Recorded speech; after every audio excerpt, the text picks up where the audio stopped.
right, everyone, buckle up, because today we're diving into the future of AI.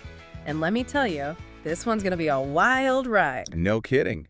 We're not just talking about AI that helps you write emails. We're talking about AI that can take control of your whole computer. It's enough to make you a little uneasy, right? It's definitely raising eyebrows. And the crazy thing is, this technology is already here. A company called Anthropic is making huge waves with their new AI model.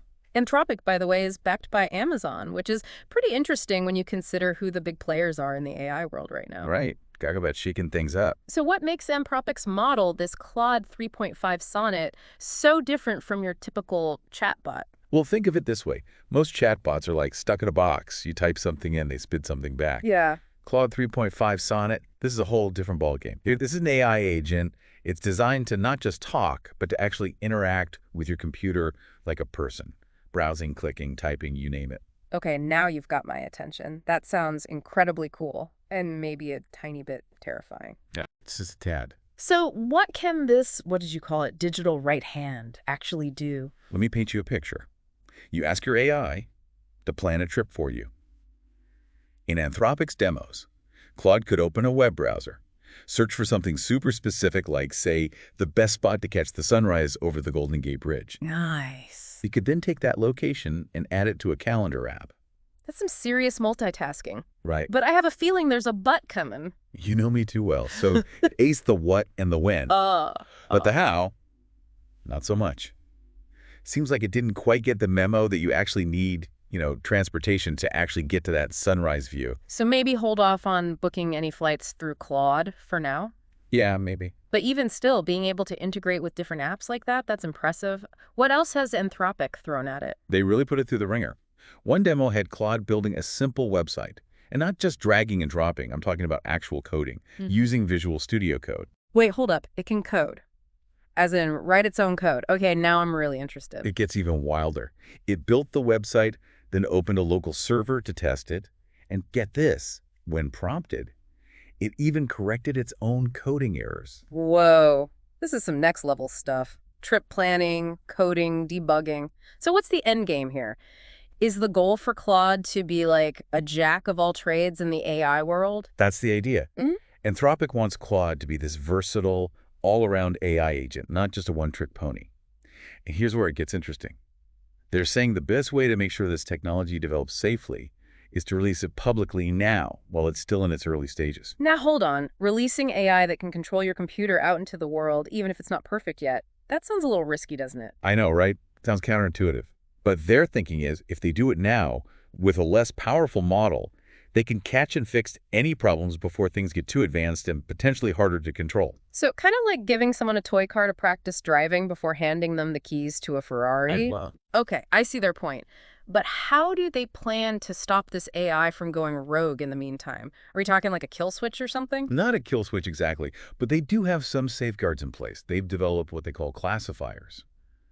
These can detect if the AI is trying to do anything shady, like interfere with elections or spread misinformation. Okay, that's a little reassuring.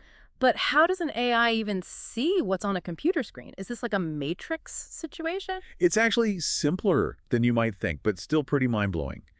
Basically, Claude interacts with computers by looking at screenshots.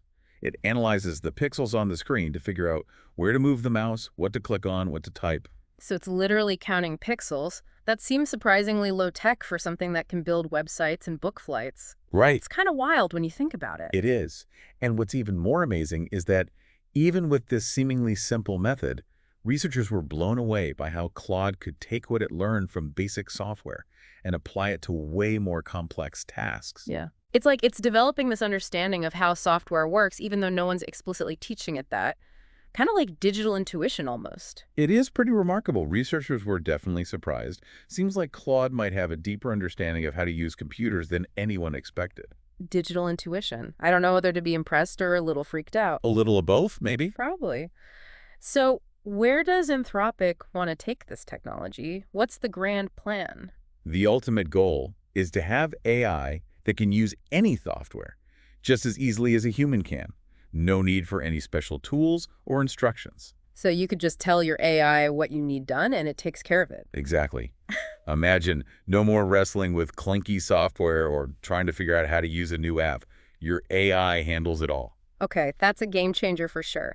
But before we get too carried away with this AI-powered future, let's talk about what this means in the real world, especially when it comes to work. Right, this could have a huge impact on how we work. And it's already happening. Companies like Canva, DoorDash, Replit, they're already using Claude for all sorts of complex tasks. So this isn't just some theory anymore. Real companies are using this right now. Yep. Replit, for example, they're a platform for developers. They're using Claude to build a feature that can evaluate apps in real time as developers are coding. So it's like having an AI looking over your shoulder, giving you instant feedback on your work. Basically. Wow. Talk about a productivity boost. Yeah. But I'm guessing it's not just about coding, right? What other kinds of jobs could this technology change? The possibilities are pretty much endless. Think of any job where you have to do the same thing over and over again. Data entry, scheduling, research. AI like Claude could automate a lot of that. That would be tempting for a lot of companies. Less time on repetitive tasks, more time for employees to focus on the bigger picture. Absolutely. But of course, there are always two sides to the coin. What about the downsides? Of course. And that's a conversation we need to be having. What happens to the people who were doing those jobs that are now automated? That's the big question, isn't it? A little unsettling to think about. It is. As a society, we need to figure out how to prepare for a future where AI plays a much bigger role in the workplace. How do we make sure this technology benefits everyone? Those are tough questions, but it sounds like Anthropic is at least trying to be upfront about this by starting this conversation early. They are releasing this technology publicly. Even though it's still in beta, it's a way to get more people talking about AI, safety, ethics, all the important stuff. It's kind of like a giant public beta test, with the whole world trying it out. But Anthropic isn't the only company working on AI like this, right? Definitely not. There are other companies out there developing similar AI agents. Whether they'll be as transparent about it, well, that's the million-dollar question. And it really highlights how important it is for everyone to stay informed about AI. Because ultimately, it's not about whether the technology itself is good or bad. It's about how we use it, how we develop it, how we control it. That's what's going to make all the difference. Absolutely. You've mentioned some of the potential risks, but what about the practical limitations? Or earlier you said that Claude still has some things to figure out. Oh, for sure. As amazing as it is, Claude still trips up on things that are so easy for humans, like dragging and dropping things on a screen or zooming in and out of an image. Apparently, that's really hard for it. Interesting. So the things that we do without even thinking about it, those are the things that are actually really tricky for AI to master. It seems that way. Makes you realize how complex the human brain actually is, even when it comes to something as simple as using a mouse. Definitely. There's still a lot of research to be done to figure out how to get AI to truly understand and interact with the digital world in the same way we do. So we've got all these potential benefits, the ethical concerns, the practical challenges, but there's another big one we haven't really talked about yet. Security. Right.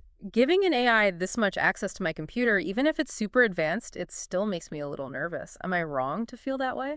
Not at all. It's smart to be cautious. There are definitely security risks involved when you give AI that much control. One thing you might have heard of is something called a prompt injection attack. Oh yeah, I think I've heard of that. Remind me how that works again. So imagine you're tricking the AI by giving it instructions that sound harmless, but they're actually malicious, like slipping in a subliminal message into a conversation to make someone do something they don't want to do. And since Claude can understand what it sees on a computer screen. Exactly. That means there's a chance it could be tricked by malicious code hidden on a website or even in an image. It's like teaching an AI how to read, but not how to tell if a source is trustworthy or not. So it's like we're giving a powerful tool to an AI that doesn't quite know how to use it safely yet. Yeah, that's a good way to put it. That's why having strong security measures is so important. So how do you even begin to address that? What's the solution? Well, Anthropic knows this is a big deal, and they're working on ways to make it safer. Like building even smarter classifiers, ones that can actually understand the intent behind the code, not just the code itself. So like training an AI security guard to spot trouble before it even starts. Exactly. But it's tricky, right? Because the bad guys are always trying to find new ways to exploit these systems. It's like a never-ending game of cat and mouse. Pretty much. As AI gets more sophisticated, so do the threats. That's why this is such a crucial conversation to have. For sure. It feels like every time we talk about a new technology, it's always this balance between the amazing things it could do and the risks that come with it. And that's where we are with AI right now. We're at this pivotal moment. This isn't science fiction anymore. It's real, it's evolving incredibly fast, and it's going to have a huge impact on pretty much every part of our lives. How we work, how we live, how we interact with the world. It's almost too much to wrap your head around I sometimes. know what you mean. But even with all the unknowns, all the challenges, there's still this part of me that's really excited about the Oh, possibilities. absolutely. Me too. If we can figure out how to navigate these risks, how to develop AI responsibly, who knows what we could achieve. The sky's the limit, really. I mean, we could potentially solve some of the world's biggest problems, automate all the boring stuff we don't want to do, unleash a whole new wave of creativity and innovation. It's definitely a future worth working towards. And in the meantime, we'll be here to talk about it all, the good, the bad, and everything in between. Absolutely. Keeping it real about AI. Exactly. And to everyone listening, we want to hear from you. What would you trust an AI assistant to do for you? What excites you most about this technology? And what scares you the most? Join the conversation online and let us know your thoughts. Until next time, keep exploring and keep asking.